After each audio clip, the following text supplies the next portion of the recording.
Hello, Meoni here. Welcome back to another lore reading. Due to certain people's demand, I am here for Tales Under the Golden Sun, the new lore series of 4 stories added to the Lodestone exclusively, which presumably means they'll be added to a short story book in the future. They did that with the Chronicles of Light series, and they're doing it with the Chronicles of Shadow, or whatever that's called, so it's likely going to be in a book in the future, but it's freely accessible on the Lodestone if you want to go and look at this. And these stories, as far as we know, are canon.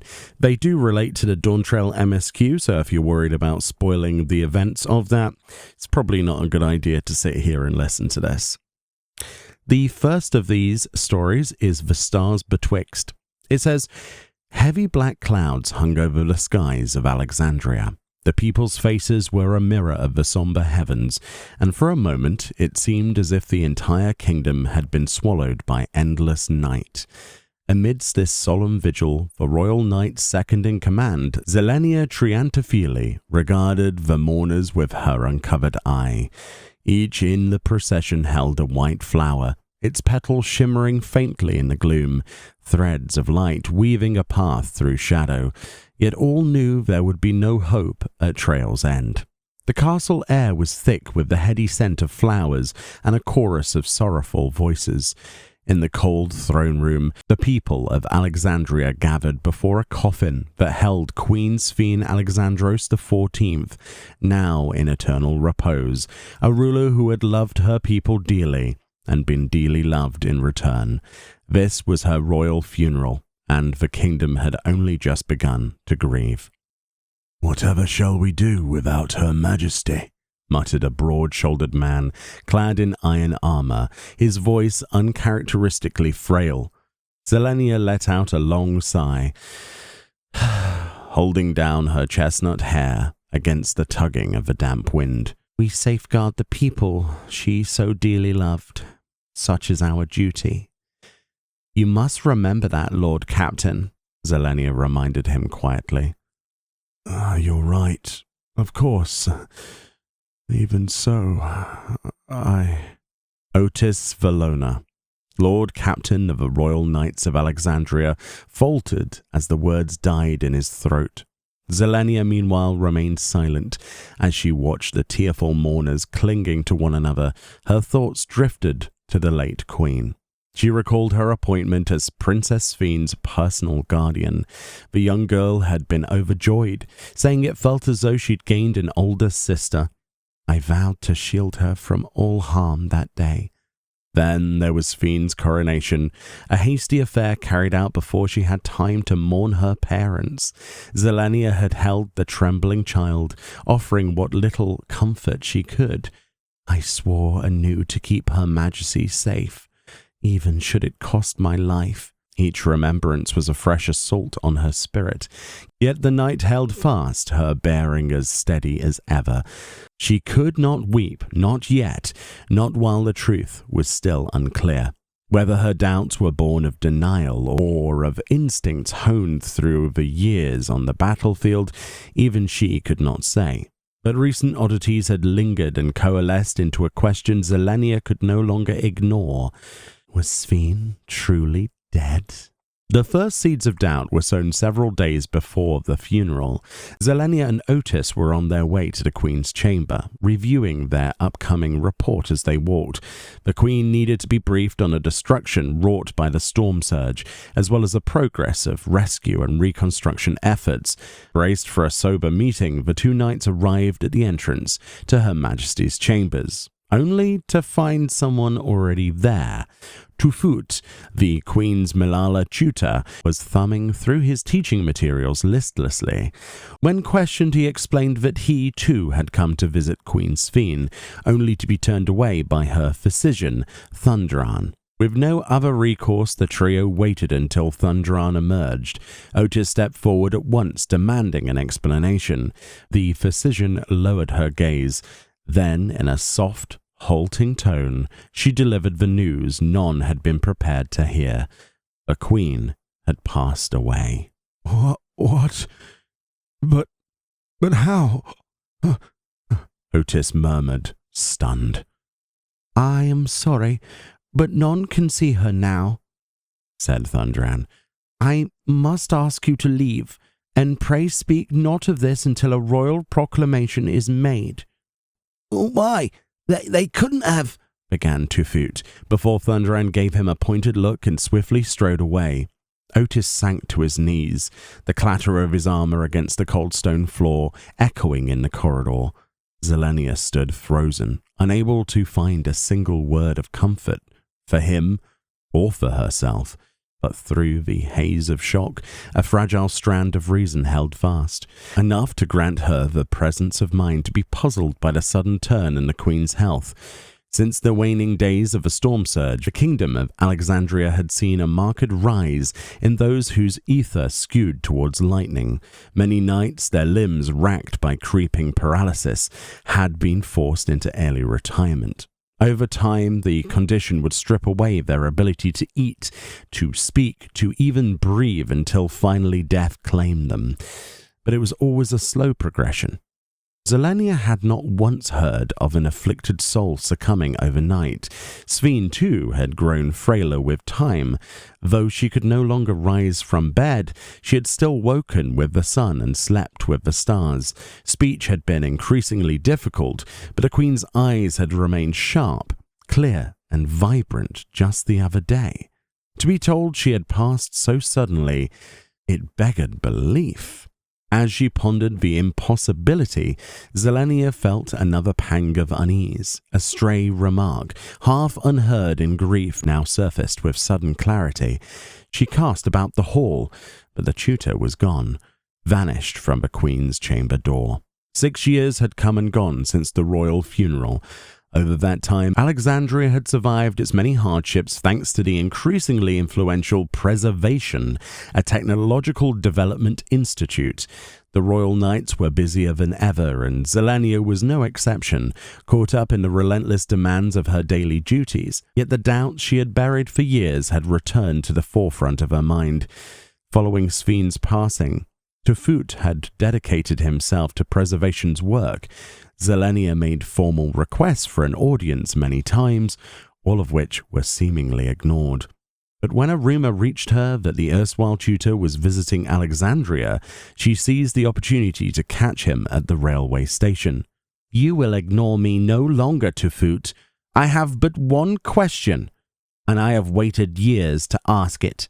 The Malala, who had only just hopped down from his carriage, whirled about with wide eyes. Zelenia, what are you doing here?"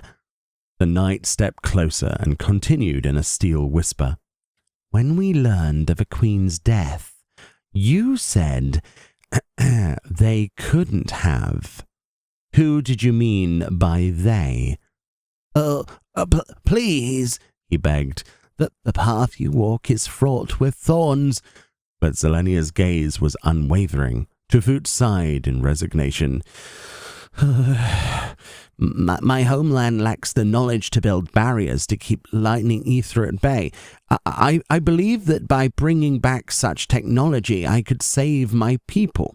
So I made a proposal, a means to do, at best, delay the inevitable. Perhaps, but I never imagined how they might twist my intentions, and now I'm in no position to speak against them." "Tufut, what are you saying?" But Malala looked away and shook his head. Zelenia knew all too well why one would covet such Alexandria's protective technology. In a world ravaged by lightning ether, the barriers meant life or death. Even before the storm surge, the kingdom had been shielded by such barriers, and since then, Preservation had strengthened them in response to the worsening environment. Little wonder Tufut was unwilling to say more. Doubtless he feared upsetting his benefactors, who could withdraw their cooperation in retaliation.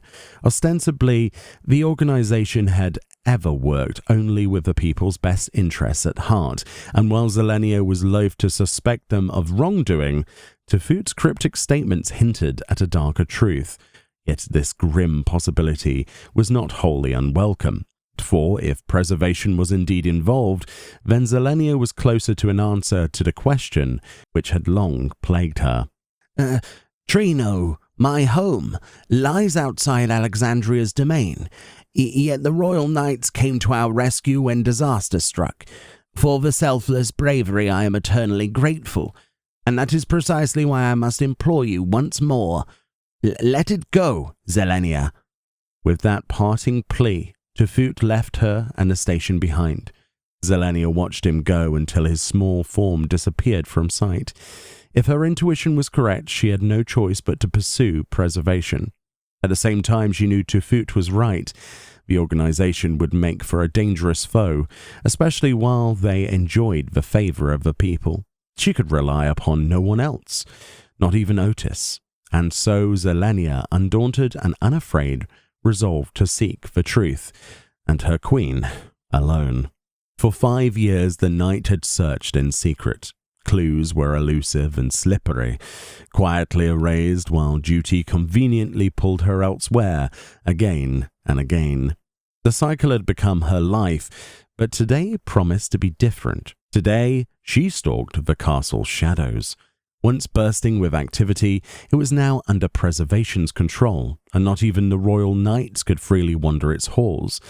Many of the hidden passages she had uncovered were flooded by the interminable rain, yet this one had been carefully maintained. At last she came to its end, and found herself inside the throne room. The floral perfumes and doleful cries had long since faded.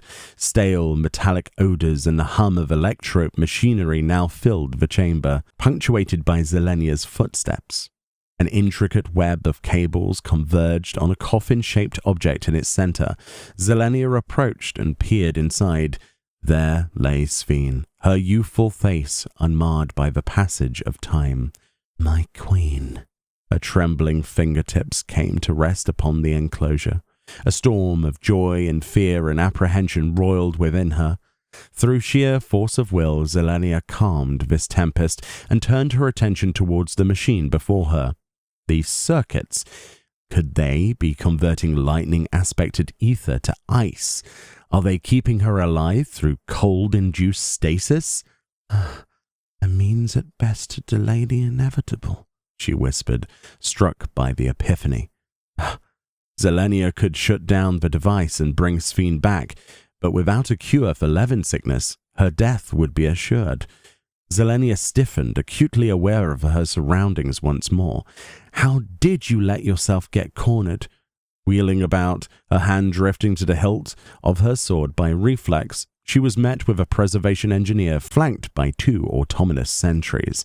The engineer she recognized as Thundran, Sphene's former physician. The trap is sprung. Just as she had grown weary of her endless game, so too had they. Was it you who left the breadcrumbs for me to follow, or your master? Ere we finish this, indulge me 2 questions. Was this Her Majesty's wish? Asked Zelenia. A strange thing to ask. The Queen was in no condition to speak. What need was there to seek her consent? Thundran replied. The corner of Zelenia's mouth twitched as she bit back a snarl. Her words had always reached Sphene, and the Queen had always answered, with her eyes if nothing else.